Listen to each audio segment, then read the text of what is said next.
ini akan muncul seperti ini ya. N-nya numbernya itu berapa? N-nya itu adalah 30. Tutup huruf enter.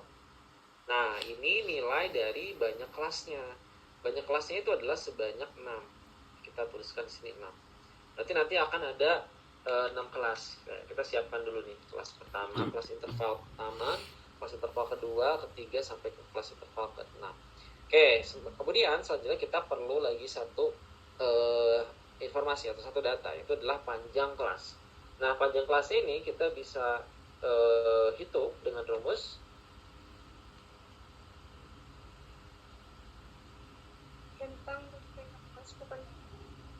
tentang dibagi dengan banyak kelas ya, itu panjang kelas ya, R dibagi dengan B. Nah, kita klik enter, ini berarti nilainya adalah 10.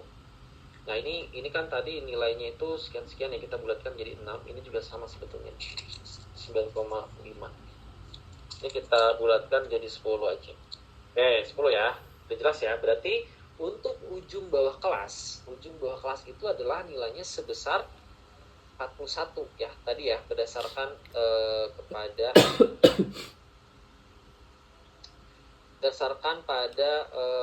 tadi di PPT-nya ya, bahwa untuk menentukan kelas ujung bawah kelas kita bisa gunakan data terkecil, tapi dia selisihnya harus lebih kecil dari panjang kelas. Itu yang harus kita penuhi ya, selisih antara ujung bawah kelas dengan ujung atas kelas itu harus lebih kecil daripada 10 ya. Nah, ini kalau misalkan kita tulis 41, berarti ini 41 untuk menemukan ujung atas kelasnya, ini tinggal 41 ditambah dengan panjang kelas ya kan. Ini 51 nih, 41 dikurang 51, ini hasilnya berapa? 10. Nah, ini harus lebih kecil daripada 10, berarti oke, kita kurangi 1. Kita kurangi 1 ya, 40. Karena kan tadi untuk batas atas batas bawah kelas dan batas atas kelas itu adalah 40,5 berarti ya. Kalau tadi 41 dikurangi 0,5 itu berarti dia 40,5 ya. Nah, kita cari nilai yang paling kecil lebih daripada itu. Itu adalah 40. Kemudian ini nilainya adalah ini nilainya adalah 40 ditambah dengan 10 dikurangi 1 ya, sampai 49 ya. Jadi selisih antara ujung bawah kelas dengan ujung atas kelas itu nilainya adalah 9. Oke, selanjutnya untuk kelas kedua kita tinggal tambahkan.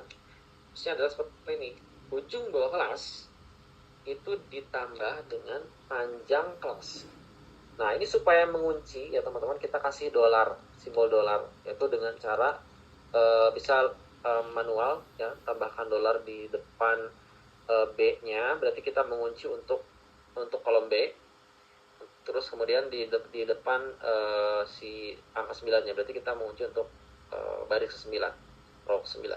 Tapi dengan cara lain kita bisa gunakan Fn, F4 seperti ini, kita langsung mengunci, klik enter.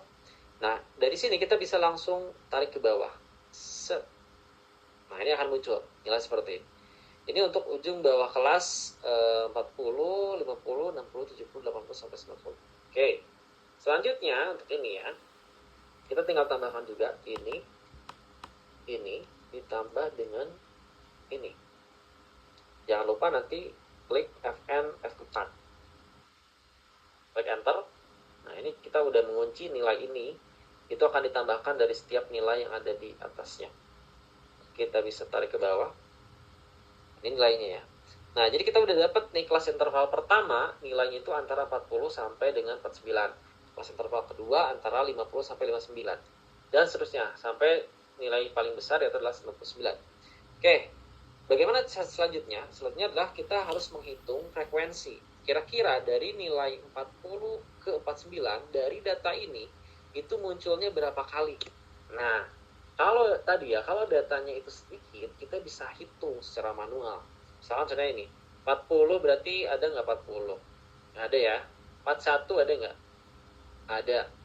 42 ada. Ada lagi 42? Ada. 43? Nggak ada. 44? Nggak ada. 45 nggak ada juga, 46 nggak ada juga, 47 ada, 48 nggak ada juga, 49 ada. Udah sampai 49 kan, berarti ada 4. Nah kita bisa hitung ini 4. Nah tapi kalau misalkan teman-teman kasusnya ini datanya banyak, itu nggak mungkin kan kalian cari satu-satu ya.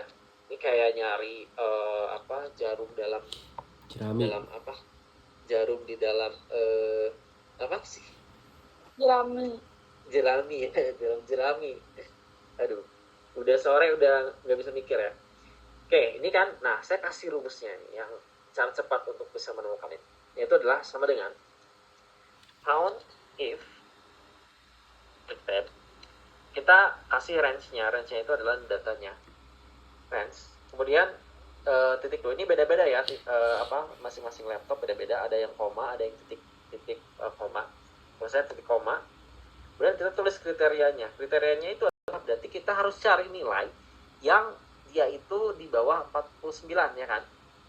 Oke, kita masukkan tanda kutip 2, nilainya kurang dari sama dengan 49, kita kurung tanda 2 lagi, tanda kutip 2, kemudian kurung tutup, kita klik enter. Nah jawabannya sama 4 ya. Jadi untuk bisa lebih cepat itu caranya seperti itu. Nah tapi untuk yang kolom kedua sampai ke kolom ke kelas 5 ya, ini beda.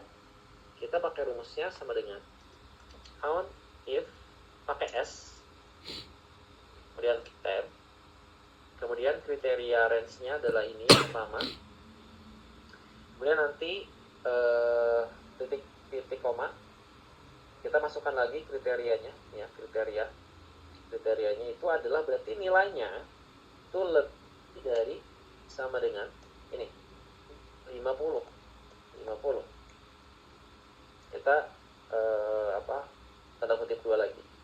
Nah karena ini ifs, ini kan S ini berarti banyak ya, kita masukin lagi nih kriteria yang kedua, titik koma lagi, kita highlight lagi ini, kemudian titik koma lagi, masukin lagi kriterianya, kutip, nilainya itu kurang dari sama dengan 59, kurang dari sama dengan 59, kurung tutup, tanda kutip 2, kurung tutup. Nah ini artinya adalah bahwa dari range